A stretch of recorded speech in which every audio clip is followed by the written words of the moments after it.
The world is without meaning, but it is impossible to speak or even think of such a thing. We are meaning-seeking creatures, and we make meanings wherever we go. Robert Solomon. There is a moment that comes to everyone, though it arrives differently for each of us. For some, it comes in the middle of a successful career, when the accumulation of achievements suddenly feels hollow. For others, it arrives in grief, when the loss of someone beloved strips away the comfortable narratives we tell ourselves about purpose and permanence. Sometimes it comes quietly, in the space between sleep and waking, or while standing in a grocery store aisle, staring at rows of cereal boxes and feeling suddenly, inexplicably displaced from your own life. This is the moment when the question surfaces, does any of this matter? Not in the immediate sense, of course. Our actions have consequences, our choices affect others, and our lives create ripples in the world around us. But in the deeper sense, the sense that gnaws at the edges of consciousness during sleepless nights, is there any meaning to it all, any purpose woven into the fabric of existence itself? Any cosmic assurance that what we do, what we love, what we suffer for any of it, registers somewhere beyond the brief flicker of human awareness?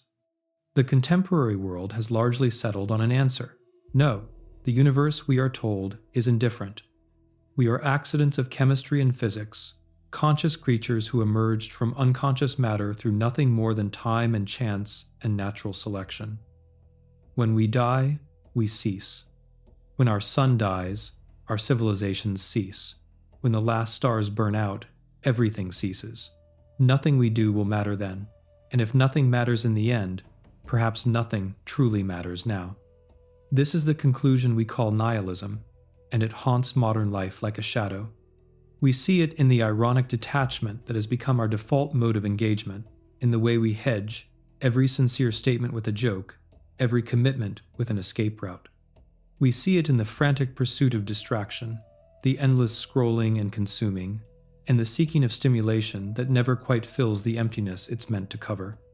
We see it in the quiet desperation that Thoreau observed over a century ago, now amplified by technologies that connect us to everything while anchoring us to nothing. But what if we have misunderstood what meaninglessness means? Consider water. Hold it in your cupped hands, and it has shape, substance, and presence. Open your hands, and it flows away, leaving nothing behind but dampness. Try to grasp it tightly, and it slips through your fingers. Water has no inherent form. Pour it into a cup, and it becomes the cup. Pour it into a river, and it becomes the river. Pour it into the ocean, and it vanishes into vastness, indistinguishable from the whole. Is water, therefore, nothing? Is it meaningless because it has no fixed form, no permanent shape, and no essence that remains constant, regardless of container or context? We understand intuitively that this question is confused. Water is precisely what it is, not formless in the sense of lacking reality, but formless in the sense of taking whatever form the situation requires. Its fluidity is not a deficiency, but its nature. To complain that water has no inherent shape is to misunderstand what water is. Meaning, perhaps, is like water. We search for it as though it were a solid thing, a fixed property that either exists or doesn't exist. We want it to have the permanence of stone, the unchanging reliability of mathematical truth. When we discover that meaning shifts with perspective, that it depends on consciousness and context, and that it flows and changes and disappears, when we try to pin it down, we conclude that it must not be real at all. But what if meaning has never been that kind of thing? What if its fluidity, its dependence on consciousness, and its refusal to be fixed and final, what if these are not flaws, but features? What if meaning is something that happens, rather than something that exists? There is a species of cicada that spends 17 years underground, developing in darkness, feeding on root sap, waiting. Then, in a single summer, millions of them emerge simultaneously, shed their nymphal skins, mate, lay eggs, and die, all within a few weeks. The ground is littered with their bodies. The air vibrates with their song, and then they are gone, and the forest returns to its ordinary silence for another 17 years. Does the cicada's life mean something? From the cicada's perspective, if we can speak of such a thing, the answer is unclear. The cicada does not philosophize about purpose. It simply lives according to its nature, driven by impulses it did not choose and cannot question. From the forest's perspective, the cicada is part of a larger system, one element in an ecological web of relationships. The periodic emergence prevents predators from adapting, provides nutrients to the soil, and feeds countless birds and mammals. The cicada matters to the forest, even if the forest has no awareness of mattering. And from the universe's perspective, the universe has no perspective.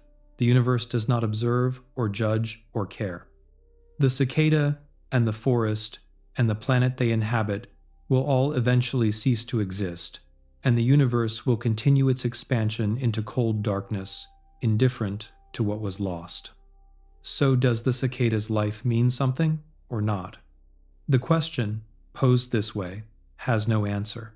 Or rather, it has every answer, because meaning operates at different scales simultaneously. To the cicada, there is no question of meaning, there is simply living. To the forest, the cicada is significant, woven into the larger pattern of flourishing and decay. To the universe, there is neither significance nor insignificance, only events occurring according to physical laws. We want these perspectives to align. We want meaning to be absolute, the same from every vantage point, and true for the universe as it is for us. When we discover that cosmic perspective offers no validation of our human concerns, we experience it as a kind of vertigo, a falling away of ground we thought was solid. But perhaps the mistake is in expecting these perspectives to align. Perhaps meaning is not the kind of thing that has a view from nowhere. Perhaps it is intrinsically perspectival, always occurring from some standpoint, always relative to some form of consciousness and concern. This is not the same as saying meaning is arbitrary or purely subjective in the dismissive sense. The cicada's life matters to the forest, whether or not any conscious being is aware of this mattering. The relationships are real, the effects are real, the web of dependencies and influences is real. What is not real, what has never been real, is meaning as a cosmic property, meaning as something the universe itself confers or withholds. In the deserts of the American Southwest, there are rocks called petroglyphs, covered with images carved by people who lived thousands of years ago. Spirals and human figures, animals and abstract patterns, etched into dark stone that has stood unchanged while empires rose and fell. We don't know what these images meant to the people who made them. We don't know if they were religious symbols or territorial markers or artistic expressions or something else entirely. What we do know is that someone stood in the desert heat, took stone in hand, and carved these marks into rock. Someone invested time and effort and intention into creating something that would outlast their own life. Someone cared enough to make these marks, knowing, or perhaps not knowing, that others would someday see them. The original meaning is lost. Whatever the carver intended, whatever story or belief or purpose motivated the work, all of that has vanished with the people who held it. And yet the petroglyphs still mean something. They mean something to archaeologists who study them. They mean something to tourists who photograph them. They mean something to the indigenous peoples who recognize in them the work of ancestors. The meaning has changed, evolved, and multiplied across centuries and cultures. Which meaning is the real one? The answer is all of them, and none of them. Or perhaps more accurately, the question assumes a kind of meaning that does not exist, a fixed, eternal, context-independent significance that was there from the beginning and will remain unchanged forever. What exists instead is a process of meaning-making that is ongoing, that involves the marks on the stone and the minds that encounter them, and that creates something new with each encounter while building on what came before. The petroglyphs participate in this process not by containing meaning, but by enabling it, by providing a stable point around which meaning can crystallize and transform. We are like those petroglyphs. We are marked by our experiences, shaped by our histories, carrying patterns that were etched into us by forces we did not choose and often do not understand. And we are also like the observers who encounter the petroglyphs. constantly making meaning from the marks we find, interpreting, connecting, and creating stories that link past and present into coherent wholes. The process never ends. There is no final meaning, no ultimate interpretation that closes the question forever. As long as there is consciousness to engage with the marks, the meaning-making continues. And when consciousness ceases, when the last observer has gone, and the stone returns to pure matter, meaning does not become false or illusory. It simply stops happening, the way music stops when the musicians leave the stage. Does this make meaning less real? Only if we believe that only permanent things are real, that only unchanging truths count as truth. But we know this isn't so. A storm is real while it lasts, though it disperses. A life is real while it continues, though it ends. Music is real while it plays, though the sound waves dissipate. Reality is not synonymous with permanence. If you've made it this far into the video, thank you, it truly means a lot. If you're enjoying the journey and feel we've earned it, please take a moment to subscribe. Now, let's continue. In Japanese gardens, there is a practice called kare sansui, dry landscape gardening, where rocks and gravel are arranged to suggest mountains and rivers without using water. The gravel is raked into patterns that evoke flowing water and ripples frozen in stone and sand. These patterns are not permanent. Rain disturbs them, wind shifts them. They must be raked again and again, the same patterns recreated daily, maintained through constant attention. This impermanence is not a flaw in the design, it is the design. The garden is not the pattern, but the practice of making the pattern. The meaning is not in the configuration of stones, but in the ongoing activity of arranging, observing, and maintaining. The garden teaches that nothing permanent can be created, that beauty and order are always temporary, always requiring renewal, always in the process of becoming and unbecoming. Our meanings are like these patterns in gravel. We rake them into existence with our attention, our care, and our choices. They are disrupted by events beyond our control, by loss and change, and the simple passage of time. And we rake them again, not because we have forgotten they will be disrupted again, but because this is what it means to be conscious, caring creatures in a world that neither creates nor destroys meaning, but simply allows it to happen.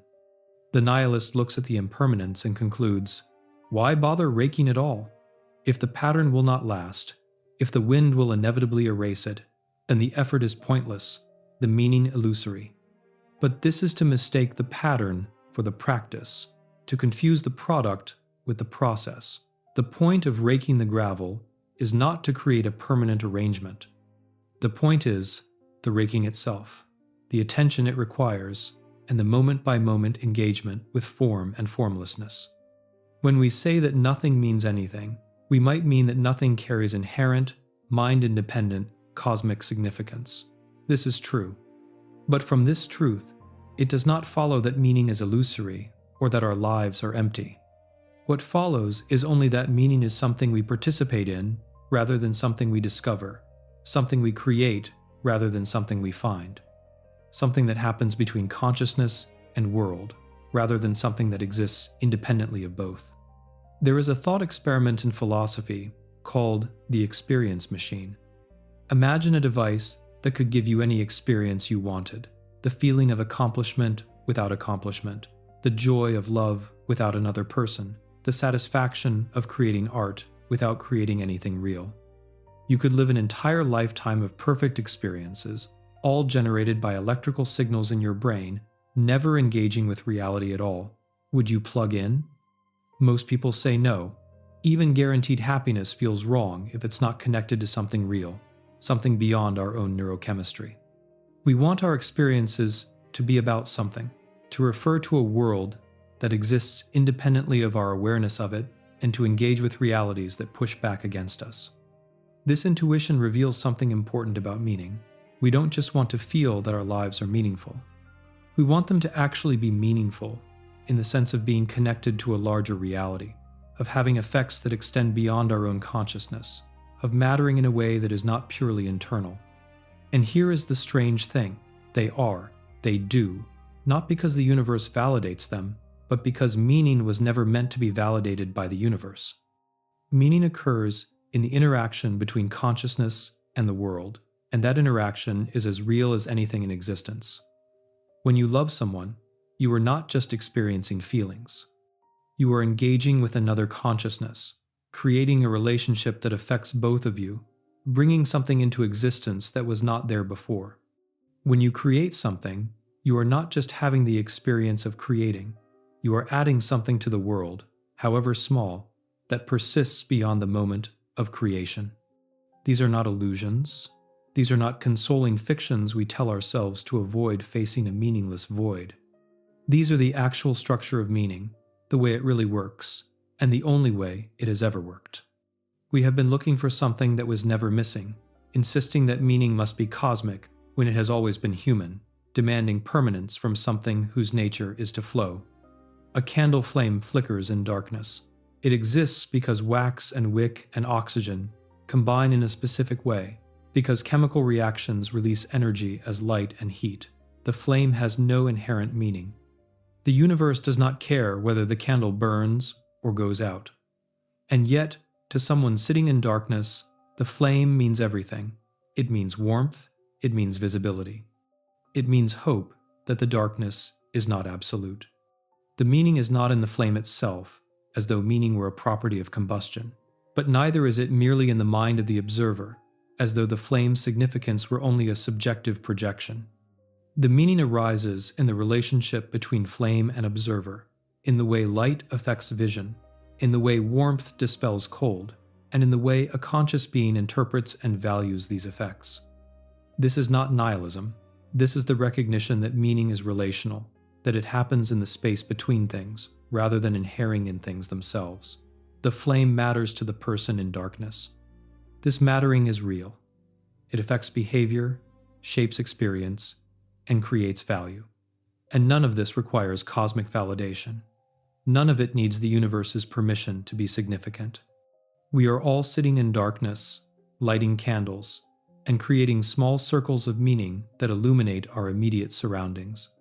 The darkness beyond is vast and indifferent, and our lights will eventually go out, and the darkness will remain.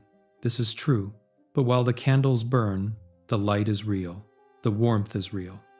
The meanings we create in the circle of light are as real as anything else in existence.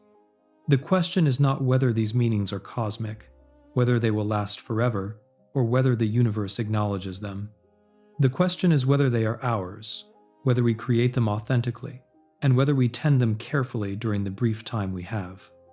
The question is not whether the candle will eventually burn out. It will, but whether we are willing to light it at all, to create meaning in the face of meaninglessness, to care in the face of indifference, to make something rather than nothing in the time we are given. An old story tells of a rabbi who kept 2 pieces of paper in his pockets.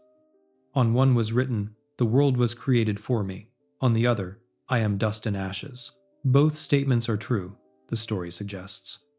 And wisdom lies in knowing which paper to read at which moment. When we face the void, when we confront the indifference of the cosmos, when we feel the weight of meaninglessness, that is when we need the second paper. I am dust and ashes. We are finite creatures in an infinite universe. We are temporary arrangements of matter that will return to randomness. We are not the center of anything. The universe was not made for us. But in the ordinary course of living, when we face choices about how to act and what to care about and who to become, that is when we need the first paper. The world was created for me. Not literally, not cosmically, but experientially. The world I experience is shaped by my consciousness. The meanings I encounter are meanings I participate in creating. I am not a passive observer, but an active participant, not receiving meaning from elsewhere, but generating it through engagement. Both truths are necessary. To remember only the first leads to narcissism, to the delusion that our subjective experiences are the measure of all things. To remember only the second leads to nihilism, to the paralysis of believing nothing we do matters. Wisdom lies in holding both, simultaneously, recognizing our cosmic insignificance, while also recognizing our existential responsibility. accepting the indifference of the universe while refusing to be indifferent ourselves. This is not a contradiction, it is a paradox, a truth that appears contradictory only when viewed from a single perspective, but reveals itself as coherent when held in fuller view. We are both dust and meaning makers, both insignificant specks and the beings through whom significance comes into the world. Both are true, both must be honored. In the evening, fireflies emerge from grass and bushes, blinking their cold light into the darkness. Each one is searching for a mate, sending signals that mean, in the only language they have, I am here, are you? The signals are driven by chemistry and instinct, by evolutionary pressures that shape them over millions of years. There is no thought, no intention in any human sense, and no awareness that what they are doing is communication. And yet, it is communication. The signals mean something, even if the fireflies do not know what meaning is. They mean something to other fireflies, whose biology compels them to respond. They mean something to the ecosystem that depends on these insects. They mean something to humans who watch them, who find beauty in their flickering, and who create poems and paintings and memories around the experience of witnessing them. The meaning is there, real and operational, without requiring any single perspective to validate it. It exists at multiple levels simultaneously: chemical, biological, ecological, aesthetic, and personal. No level is more real than the others. No perspective has a monopoly on truth. The fireflies blinking in darkness are meaningful in all these ways at once, and none of these meanings requires cosmic authorization to be real. We are like fireflies, blinking our signals into the darkness, hoping for a response. Our meanings are our signals, the things we care about, the values we embody, and the messages we send through our actions and words and creations. Like the fireflies, we are driven by forces we did not choose and do not fully understand. Like the fireflies, our signals are temporary, brief flashes in a vast darkness. Like the fireflies, we create meaning not through cosmic necessity, but through the simple act of signaling, of reaching out, of saying to the darkness, I am here, are you? Sometimes the darkness answers back. Sometimes another consciousness responds to our signal, creates a connection, and generates meaning in the space between us. And sometimes there is only silence, only the absence of response, only the recognition that we are sending signals into a void that cannot answer. Both experiences are part of being human. Both teach us something about the nature of meaning. In the moments of connection, we learn that meaning is real, that our signals do reach others, and that consciousness can touch consciousness across the gap of separation. In the moments of silence, we learn that meaning does not require response to be genuine, that the act of signaling is itself meaningful regardless of what the darkness returns. The nihilist believes the silence invalidates the signal. If the darkness does not answer, then the signal was pointless, the meaning illusory. But this is backwards. The signal creates meaning by the very act of occurring. The firefly blinking in solitude, finding no mate, is still communicating, still creating light, still mattering to itself, to the darkness it illuminates, and to the process of life that continues whether or not this particular firefly reproduces. We will all blink and go dark eventually. The signals will cease, and the meaning we created will transform, will be carried forward by others, or will dissipate like sound waves, returning to silence. This is not tragedy. It is simply the nature of finite beings in an infinite universe. The tragedy would be to never blink at all, to never send a signal, to refuse meaning because it cannot be cosmic and eternal. There is a word in Welsh that has no direct English translation, hiraeth. It describes a longing for something that cannot be returned to, a homesickness for a home that never existed or exists no longer, and a nostalgia for a time or place or state of being that may be mythical. It is the ache of absence, the pain of recognizing that something is missing, without being able to name what that something is. Perhaps what we feel when we confront meaninglessness is a kind of hiratha, a longing for cosmic meaning that we imagine existed once or should exist now, a homesickness for a universe that cares, a nostalgia for a time when we believed in purpose woven into the fabric of things. We mourn the loss of something we never actually had, grieving for a meaning that was always an interpretation rather than a discovery. But Hiraeth is not only pain, it is also a kind of sweetness, a bittersweet recognition of the gap between what is and what we wish were true. To feel Hiraeth is to acknowledge both the longing and its impossibility, to hold both the desire for cosmic meaning and the knowledge that it does not exist. It is a mature emotion, neither denying the longing nor being destroyed by its unfulfillability. Perhaps this is where we need to arrive, not in the abandonment of the desire for meaning, but in its transformation. We cannot have the meaning we once imagined, cosmic, eternal, guaranteed. But we can have the meaning that actually exists, human, temporary, created. And we can recognize that this is not a consolation prize, not a second-best option we settle for because nothing better is available. This is meaning as it really is, meaning in its full reality, meaning as the living process of conscious beings engaging with existence. The universe does not mean anything, but we do. And in that doing, in that constant activity of meaning-making, we fulfill the only purpose we have ever had, to be the beings through whom meaning enters the world, through whom consciousness reflects on itself, and through whom the universe becomes aware of its own existence and finds that awareness valuable. This is not nihilism. This is its opposite. This is the recognition that we are not passive receivers of meaning, but active creators of it, not victims of cosmic indifference, but participants in the ongoing emergence of significance from insignificance, order from chaos, and light from darkness. Nothing means anything until we make it mean something. And then, in that making, everything means everything.